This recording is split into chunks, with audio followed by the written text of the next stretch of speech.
Batya Ungar-Sargon explains why Wall Street hates Trump's tariffs. They really do. We're seeing Wall Street essentially shorting the market against Trump's tariffs, and this is something that's going to continue up until the point to where they realize that it's just not going to work, and Wall Street will eventually recover. In the meantime, might not be a bad idea to look at alternatives. But let's first go to Batya Ungar-Sargon. I think these tariffs are incredible. They do so much for this country. First of all, there's the issue of national security. How can you be a sovereign nation if you are relying on your greatest enemy for pharmaceuticals, for steel, for aluminum, for lumber, for the very ships that you will need to fight them, right? It's absurd. Obviously, we need to have a base in manufacturing for our national security, but it goes so much deeper than that, Trace. We have already seen this president use these tariffs to get Mexico to control its southern border. I mean, hello, the most obvious thing in the world. We got them to stop allowing the free flow of fentanyl into this country, which murders 100,000 Americans every year.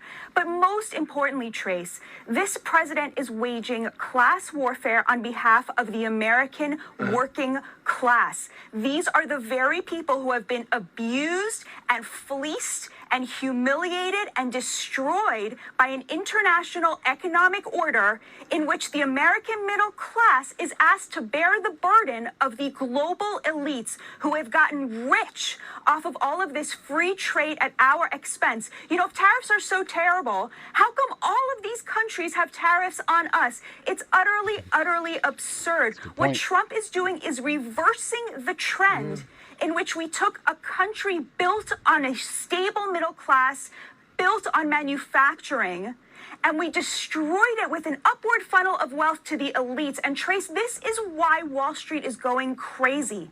Wall Street is trying to short President Trump's agenda because they cannot stand that he has taken the spigot, which was turning up to the elites, and pointed it back down to the hardest working Americans, the backbone of this country. And that pretty much says it all. Batya Ungar-Sargon, thank you for coming on. Great stuff. We appreciate it.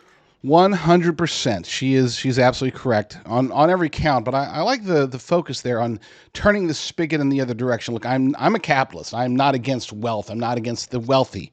Okay, but there is predatory capitalism and crony capitalism that are very, very negative. This is when they take advantage, they being the rich, such as members of Wall Street, and they try to make money off of other people's suffering. It's one thing to have a great business and build and grow and advance and hire workers and supply incredible products or services. It's another thing to simply play along with the sentiment and try to make a buck while people are hurting as a result. They're going to try to drive the stock market down. So one of the takeaways, I'm not a financial advisor, but to me, I personally have zero faith in the stock market right now. And that's for the foreseeable future. It would behoove many Americans to consider moving to the financial higher ground of physical precious metals. And the easiest way to do that is by going to jdrgold.com. Takeaway number 2. She's talking about them shorting, Wall Street shorting the stock market against President Trump in a way that's designed to either pressure him or to make money or both.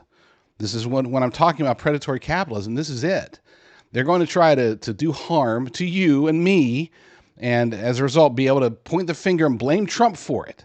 Okay, they're trying to say, hey, look, we're just playing the market. This is all Trump's fault.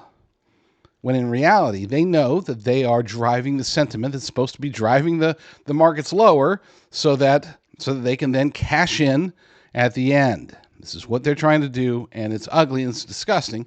But the only thing we can do about it is to not listen to the naysayers, not listen to the talking heads that are out there trying to say, oh my gosh, this is so bad. This is all Trump's fault.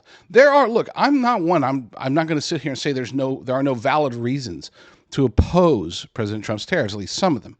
But I'm not going to do it because I believe and trust in his agenda. I believe and trust in his strategy.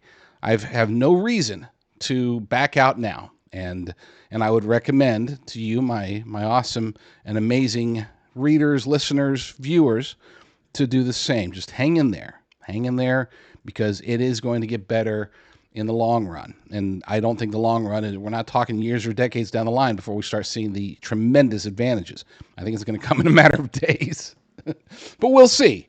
At least weeks, maybe days, but I think in a matter of weeks we are going to start seeing a reversal, and this is where those who are trying to cash in and harm Americans as a result, these predatory capitalists, they're going to learn that they picked the wrong side on this one. And then number 3, the big takeaway here is that any attempt to crash the stock market, it can happen. Okay, I'm not going to sit here and say, oh, don't worry, the stock market's not going to crash. It could crash. We could be in for a short-term but extremely damaging financial crisis ahead. So now's the time to prepare. Now's the time to consider alternatives. Cash, I don't care. Whatever it is that you feel is the best way to handle your money. Again, I'm not trying to give financial advice here.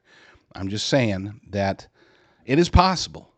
Anybody who says that, oh, there's no chance that the stock market will crash as a result, they're either stupid or lying. Okay, sucking on that hopium pipe, I guess, because it is possible. We cannot underestimate, number 1, the power, number 2, the evil of the combination of Wall Street and the globalist elite cabal that are vehemently opposed to President Trump and the United States of America on a level playing field with the rest of the world. Like she said, if tariffs are so bad, why does every other country tariff us so much? Why are we the only ones that cannot take advantage of it? The answer to that, of course, is because we just never have.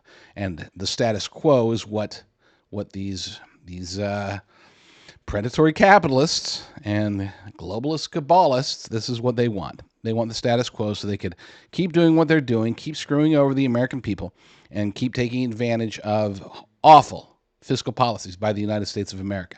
That's changing. Praise God for that, and praise God for President Donald Trump. Protect your retirement, your life's savings with physical precious metals through an America First company. Go to jdrgold.com to learn more. jdrgold.com.